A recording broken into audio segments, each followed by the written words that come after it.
Hallo. Hello.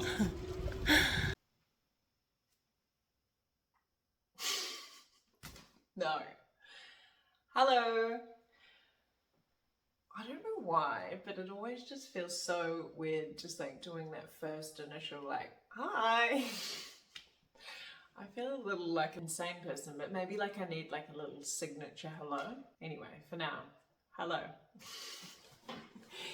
So I thought I would give you a little update on the past couple of weeks. I had my first visitors from home, which was super nice. We went dancing, we did a lot of dancing, but it was just so nice just seeing some familiar faces, and yeah, it was so good, so good.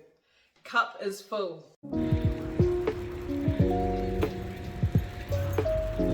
Cheers!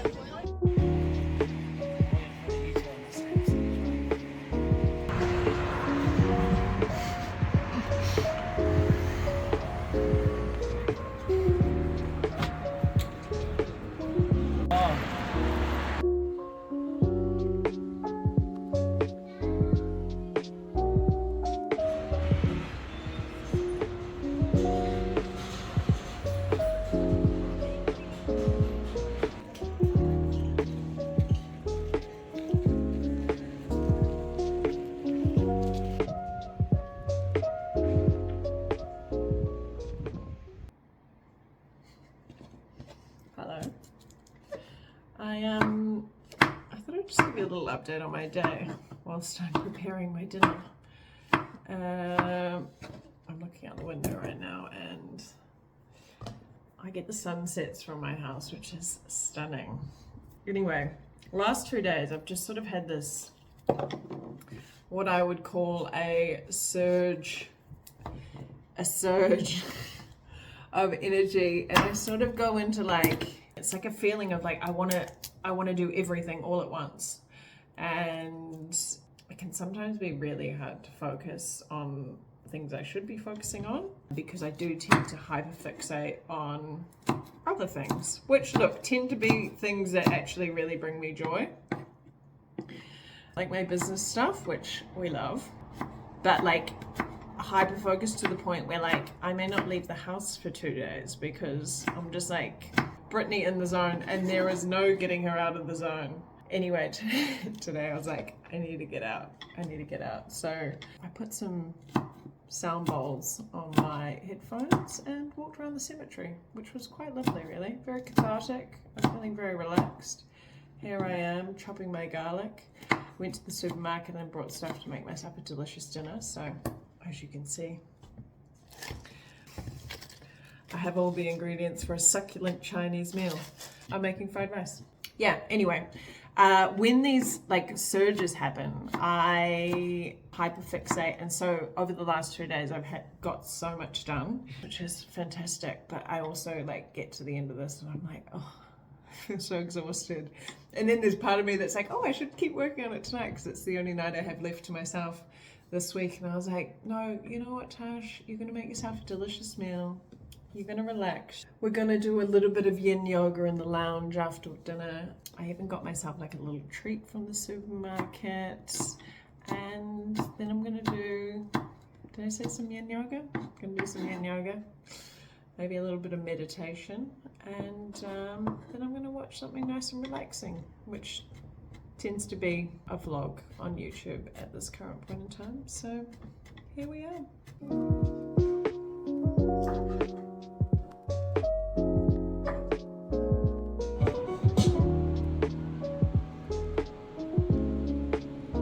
Quite possibly the best fried rice I've made today. Oh, there's the moon.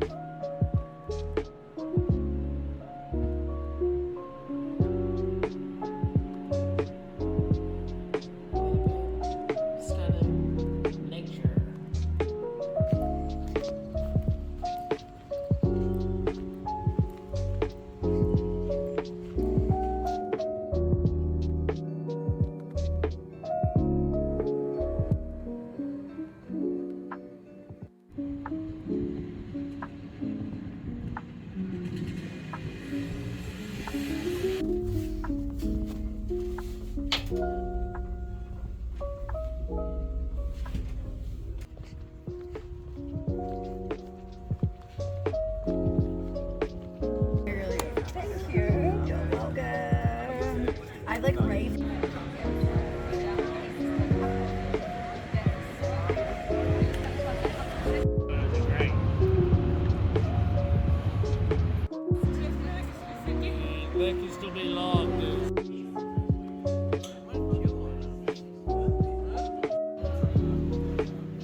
Other things that have been happening past couple of weeks. Yoga. Fell off the bandwagon for a couple of weeks. We're back. Also booked some flights to Greece, which I am very excited about. So quite funny, everyone was like, it's your first summer in Berlin, you've got to stay, it's amazing. And like July was just like rain and grey. I booked Greece for September, very excited for that. Still currently my favourite holiday destination I've ever been to, hands down, stunning. The people, the food, the beaches, the water, how good. Other things that I've been working on, business related, is over the past couple of weeks I've been conducting calls with women to have conversations that will help inform and shape what I'm building.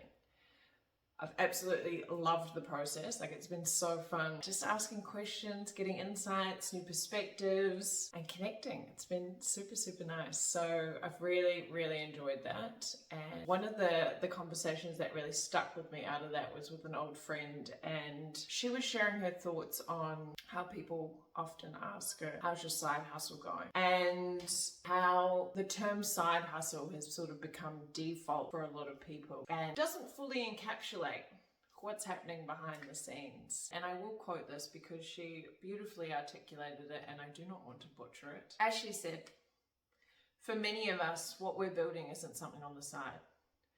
It's a vision we're growing from the ground up. It's not about the constant go, go, go for the sake of it. It's about creating something with strong foundations that will support something sustainable, meaningful, and lasting. And therefore, let's give our businesses the language it deserves. And for me, that really resonated because what I'm building at the moment is something that really lights me up, really gets me excited. Like, I absolutely am obsessed with what I'm building. It's what's currently giving me like so much energy and excitement. Excitement's maybe one of my favorite emotions, if you couldn't tell. The whole process, the ups, the downs, the pivots, the learnings, the lessons, all of it is just so rewarding and is challenging me to grow in other ways, which growth is one of my values. Which then led me to the thought of, why is one of the first questions that people ask when we meet new people is, what do you do for work? Assuming that what people do for work is part of their identity. And what I've come to learn over the years is it quite often isn't. Not for everyone. Some people absolutely are obsessed with what they do, and I love that. But for the majority, they may not have found what that thing is quite yet. And so I feel like it forces people to speak about something that doesn't light them up. And so I try and avoid asking that question where possible, and instead have been trying to ask, what is something that you're currently working on that excites you? Or what is something that you're currently really looking forward to, or something that's energizing you? And from that, you get so many more interesting insights in terms of like what someone is really excited about at the moment. And like just the whole energy shifts. I think it's a really beautiful way to decentralize our jobs being our identity. And instead having really interesting conversations about things that people are working on, which is actually where their passion lies. So I love that. So next time you're at a dinner party, I encourage you to do the same thing. Assuming you already know what your friends do, you can already ask this question. Or if you meet new people, try and ask this question, because I think it leads to much more interesting conversations. All of this got me to thinking about my business and what I'm building and how much it excites me and how passionate I am about it and how much I don't share. And it's not because it's a secret by any means. It's purely from a place of not thinking people would be interested. But then I was like, why did I start this channel? And I started this channel because I wanted to authentically storytell, share experiences, things I've learned, insights, perspectives. And the business I am building is such a big part of my life. Like, it's where I spend a lot of my creative time. It's where I spend a lot of time thinking and brainstorming and working on and all of these things. And I'm building it with intentionality. And I was like, why wouldn't I share that? By no means am I going to inundate you with all things business, but I thought it might be nice to sort of share some things that I'm working on and things that I'm learning, lessons, pivots, and sort of bring you along for a bit more of that journey. Hopefully it's interesting to some of you, and yeah, we can sort of open a bit more of a discussion about it, because starting a business and putting yourself out there is definitely like one of the most challenging things. I thought, hey, why not document it? Anyway, I also wanted to commit to posting a video every week. I hope I'm not going to regret that. But yeah, if you're enjoying these, you're going to see more of me. Love that for you. But no, for those of you who have been watching, a big thank you. Super grateful. And if you haven't already, please don't forget to like, subscribe, and comment. And I will see you again very soon. Ciao. My goodbye is as lame as my hello. We're gonna have to work on this. What's going on here? Ciao.